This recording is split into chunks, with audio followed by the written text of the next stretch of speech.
नमस्कार. खमंग रेसिपीजमध्ये मी तुम्हा सर्वांचं मनपूर्वक स्वागत करते. आज आपण बनवणार आहोत झणझणीत गावरानी चिकन करी आणि त्यासोबतच आपण बनवणार आहोत चवदार गावरानी चिकन सूप. त्यासाठी लागणाऱ्या साहित्यांची लिस्ट मी इथे दिली आहे. व्हिडिओ पॉज करून तुम्ही ती बघू शकता. चला तर मग सुरू करूया आपली ही रेसिपी. आजच्या रेसिपीसाठी लागणारं सगळं साहित्य मी इथे काढून घेतलं आहे.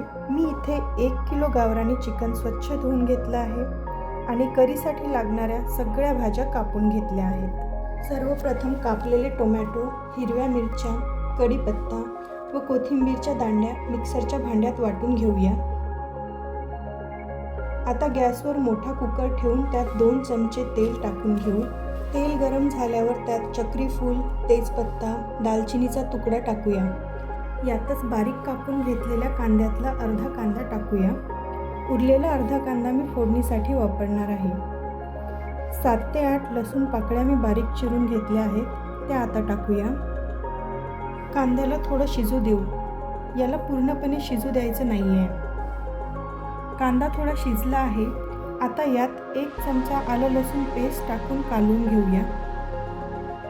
लसणाचा छान सुवास आला की यात 3 चमचे मीठ, 2 चमचा हळद, 2 चमचे धने जिरे पावडर, 1 चमचा कसुरी मेथी व चिमूटभर हिंग टाकूया. याला 2 ते 3 मिनिटे लहान गॅसवर शिजू देऊया.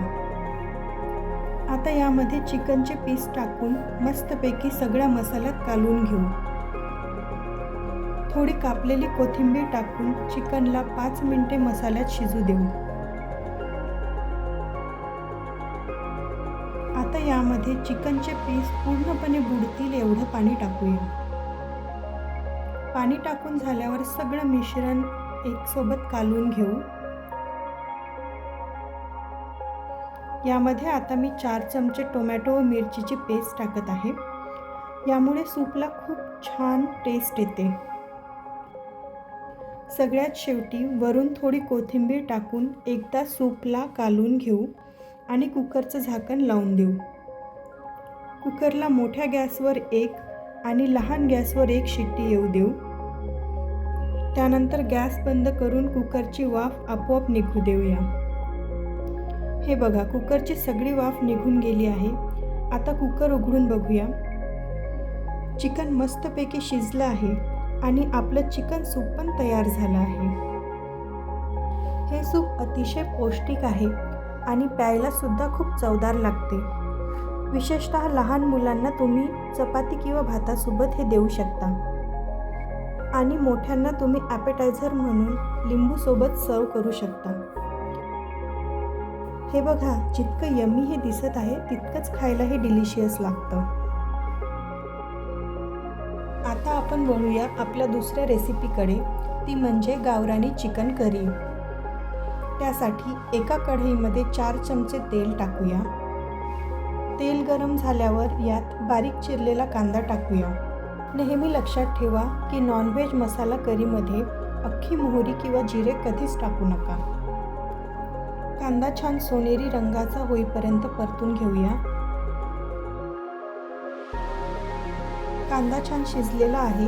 आता यामध्ये 3 चमचे लसूण पेस्ट टाकूया. लसणाचा खमंग सुवास येईपर्यंत याला शिजू देऊ. लसूण छान शिजलेला आहे.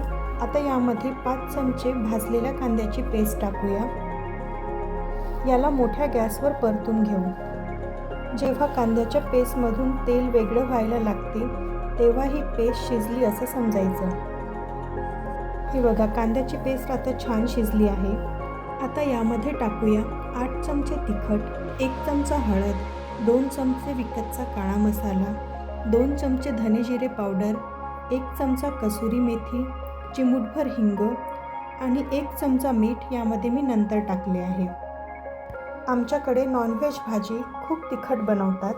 तुम्ही तुमच्या चवीनुसार तिखटाचं प्रमाण कमी जास्त करू शकता. सगळे मसाले एकजीव कालवून घेऊया. मसाले लहान गॅसवर छान भाजले गेले पाहिजे. आता यामध्ये 5 चमचे भाजलेल्या खोबऱ्याची पेस्ट टाकूया आणि कालवून घेऊया. आज वापरलेल्या मसाला पेस्टच्या रेसिपीचा मी एक वेगळा व्हिडिओ बनवला आहे. त्याची लिंक तुम्हाला या व्हिडिओच्या शेवटी किंवा व्हिडिओच्या डिस्क्रिप्शनमध्ये मिळून जाईल. तो व्हिडिओ तुम्ही नक्की बघा. सगळ्या मसाल्यांना आता एकत्र भाजून घेऊ. खोबऱ्याची पेस्ट आता शिजली आहे. यामध्ये कापलेली मेथी व कोथिंबीर टाकूया. मसाल्यांपासून तेल वेगळं व्हायला लागलं आहे. आता यामध्ये टोमॅटो व मिरचीची पेस्ट टाकूया. याला 5 मिनिटे शिजू देऊ.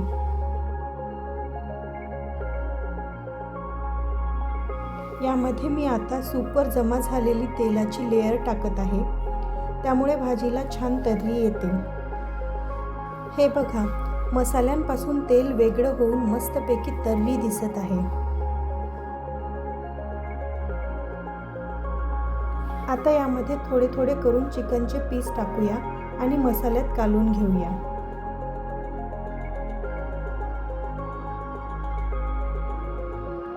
यामध्ये आता उरलेलं सूप टाकूया. रस्सा तुम्हाला हवा तेवढा घट्ट ठेवा. सूप टाकून सुद्धा रस्सा जास्त घट्ट वाटत असेल तर यामध्ये थोडं गरम पाणी करून टाकू शकता.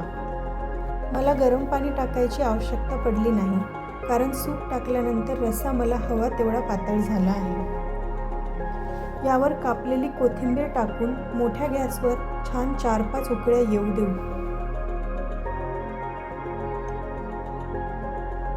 रश्श्याला मस्तपैकी उकळ्या आल्या आहेत. आता गॅस बंद करूया. बघा किती छान तर्री दिसत आहे. सगळ्यात शेवटी 2 चिमूटभर गरम मसाला टाकूया आणि कापलेली कोथिंबीर टाकून सजवूया. ही बघा, तुमची झणझणीत गावरानी चिकन करी तयार आहे. आता गरमागरम भाकर, भात, कांदा, लिंबू आणि तर्रीबाद चिकन करी वाढून ताट सजवूया. तुम्ही नॉनव्हेज लवर असाल तर ही रेसिपी तुम्हाला नक्की आवडेल. त्यामुळे एकदा बनवूनच बघा आणि मला कमेंट करून सांगा कशी बनली ते. व्हिडिओ आवडला असल्यास लाईक व कमेंट करा. अशाच दमदार रेसिपीज बघण्यासाठी आमच्या खमंग रेसिपीज या चॅनलला सबस्क्राईब करा. धन्यवाद.